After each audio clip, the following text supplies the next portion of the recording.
Here's Brody Brazil. In this video, I'm going to share and spell out what I think are the top 3 most underrated sports towns in our country. Underrated in a sense that they are not Los Angeles or New York or Chicago or Boston or Dallas. They are not the biggest cities, which, by the way, usually have the most teams by volume and the most fans by volume. You hear about them the most. I'm talking about kind of that second level and second layer of cities across our country that are great sports towns. They're also great places to visit. Speaking of that, I have visited all 3 of these that are on my list, and I'll begin in no particular order with Pittsburgh, Pennsylvania. Look at the beautiful shot there of downtown where the 3 rivers converge. Pittsburgh just on the edge of the Appalachian Mountains. I mean, it is just a beautiful location that if you haven't been there, you may not be expecting this. I'll give you some thoughts here on Pittsburgh. They're just flat out overshadowed by Philadelphia, which is in proximity, also in the same state, and by New York and Boston and the Eastern Seaboard. It's easy to overlook Pittsburgh in terms of being a busy or great place or great sporting town because they're just overwhelmed to the east and honestly to the west, with Cleveland, Columbus, and Chicago and Detroit not far away.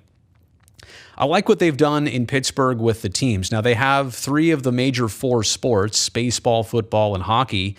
And between the Pirates, the Steelers, and the Penguins, they all share the same color scheme. Have you ever realized that? You know, black and yellow, black and yellow.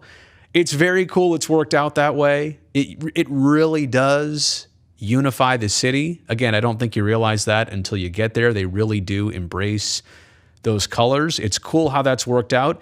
The venue locations, by the way, in Pittsburgh are top-notch. PNC Park, right next to the football stadium, right there on the river, right across the bridge from downtown. The hockey arena is kind of up in the hills, but it's easily walkable from downtown. Everything is in a close walking capacity, which just does well, right? For the city, it really ingrains the teams and their venues in the fabric of Pittsburgh, which, as I said, is mountainous. It's beautiful to visit. Do you know what a funicular is? Maybe, maybe not. And if you don't, no problem. Google search this when you're done with this video. Pittsburgh funicular. F-U-N-I-C-U-L-A-R. Funicular. Hopefully I spelled that right. No pressure. And then, yeah, rich in tradition. The Pirates have been good. The Steelers have been good. Obviously, the Penguins have been good over the years. So you don't have too many teams that have been perennial flops in Pittsburgh. Look at the setting for a Pirates game right there at PNC Park. That's easily top 5 MLB ballpark in my book. Some could easily put it in the top 3 of ballparks across the entire country in just location, how they've kept it up, and what the view is like if you're sitting on the third base side. And I mentioned that the football stadium just changed names. It's literally a block or 2 away from the baseball stadium. 3 Rivers Stadium used to be right in this vicinity too. So all of the stadiums have always been close, and now they're just new venues in still very awesome locations. So Pittsburgh was number 1, at least on this video, not necessarily by any ranking, but it's number 1 out of 3. Seattle is the second city I want to talk about here in terms of being underrated sports-wise in our country. I'm not sure why Seattle gets overlooked. Maybe geographically, it's just kind of up there in the corner. Simple as that. But I love the sporting district that they have created in Seattle. You have the baseball stadium and the football/soccer stadium right next to each other south of downtown. Then, of course, you have the old Key Arena, which is now turned into the Climate Pledge Arena. That's right in the shadows of the Space Needle at those former World Fairgrounds of, the 1960s? Is that when they held it? But you can take a monorail from downtown to the Climate Pledge Arena. And speaking of that building, it's great that they have the Kraken there. But to be perfectly honest, I think the NBA knows it. Everybody in basketball knows it. Everybody in pro sports knows it. Seattle did not deserve to lose the Sonics. It was a bad situation all the way around. A lot of times you can shame a city for losing one of their pro sports teams, but in this case, I don't think anybody felt like this was deserved. And even the NBA has come back and said over the years that has been one of their biggest mistakes, taking basketball out of this market. But in the meantime, adding Major League Soccer was a huge addition. The Sounders always get great attendance and support from their fans. CenturyLink Field, whether it's a Seahawks game or a Sounders match, they bring it well. I mean, it's actually impressive. You definitely have to take note of that. And also the way that the fans support the Seattle Mariners. Their longtime baseball team has not made the playoffs since 2001. Is that right now the longest playoff-less streak in pro sports? That's not a word. You know what I'm saying? Is that the longest playoff drought in professional sports? It's up there. It's the one in baseball. It might be up there in all of pro sports. And that being said, right now, this season, as I'm taping this, they're trying to get into the playoffs. Their fans have been very present and supportive of the team in recent years. And they do have a beautiful ballpark, formerly Safeco Field, now T-Mobile Park. It's got the retractable roof so you can protect yourself from the rain, but it also doesn't feel like a domed stadium. It's nothing like what the Kingdome used to be. So I think the Mariners have it great up there in their location, their venue, and their fan base. Also, the fact that Seattle recently added the NHL. And so now you have a 32nd team up there. They're the Seattle Kraken.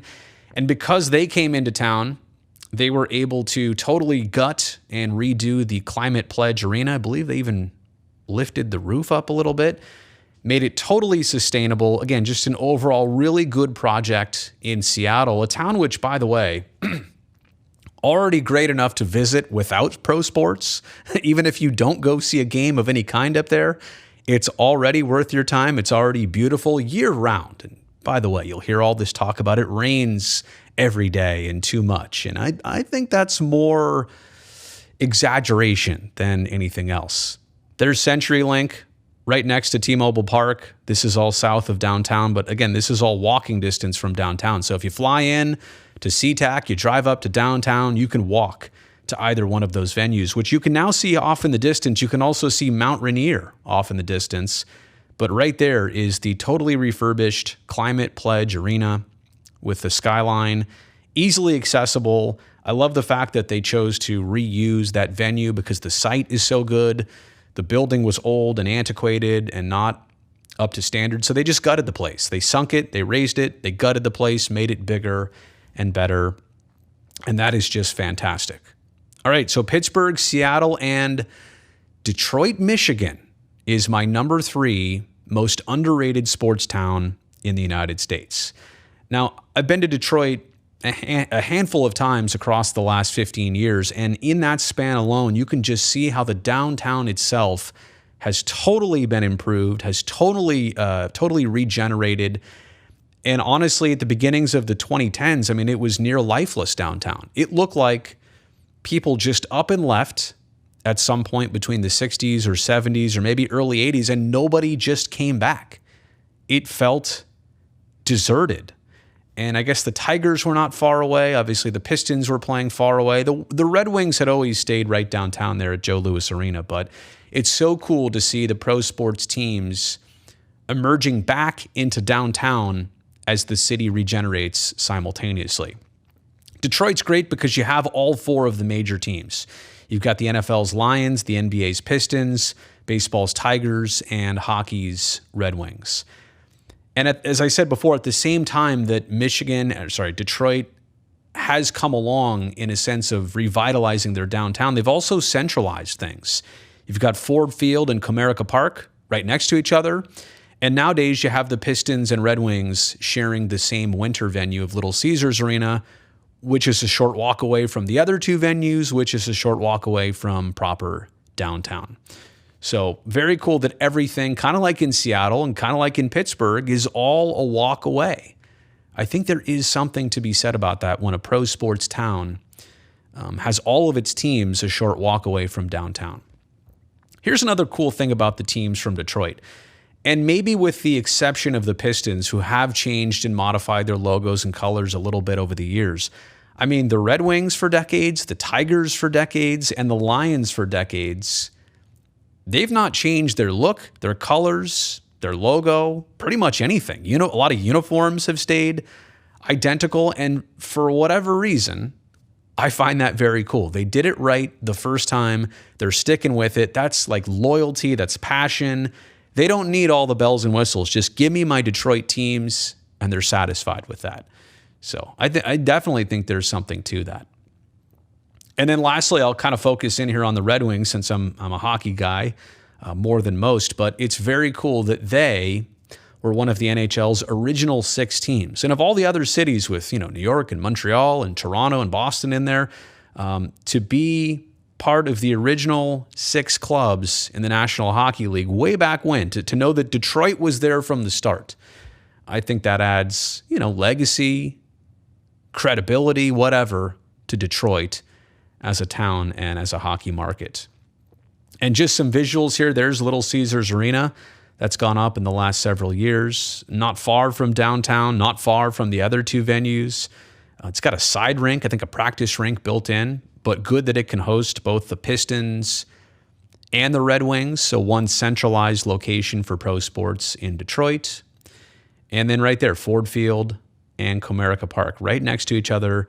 And right there along the river, basically right across the water from Canada, actually. And fun fact, did you know, most people aren't aware of this, Detroit is actually at this point north of Canada. What? Yeah, you're actually looking at the bottom of this picture. Like this part right here is north of Canada, which is actually at this point, Canada is south of the United States where this picture is taken.